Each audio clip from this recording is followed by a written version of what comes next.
They were starving, but the government said there was too much food. So they killed the pigs, poured milk into ditches, and told farmers to destroy their crops, all in the name of helping. It sounds like something out of Animal Farm, but it wasn't fiction. It was 1933.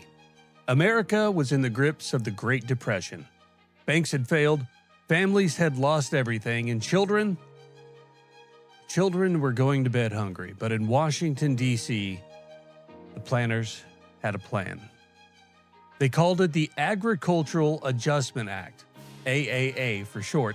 It promised to end the farm crisis by controlling supply. You see, they thought food prices were too low, so they ordered less food. 6 million pigs slaughtered, tons of wheat burned, milk poured into sewers while mothers begged for bread. Because the government said, we must raise prices. One farmer in Iowa wept as he shot his hogs. He said, I could have fed 100 families. But the bureaucrats in Washington said the farmers were the problem. The solution, they said, was destruction. And the government paid them to do it.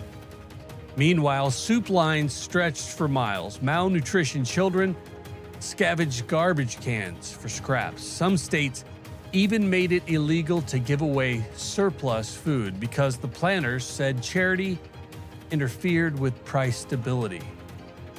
That's central planning for you. The bureaucrats decided what things should cost and who deserved to eat, just as Orwell would later write, all animals are created equal. But some animals are more equal than others, because the politicians and their friends, they never went hungry. The farmers didn't own their crops anymore. The markets didn't set the price. Washington did.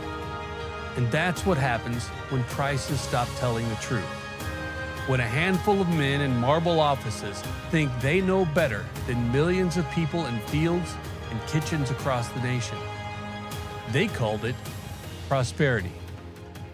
But what it really was tragedy. And that's another story in freedom's long history.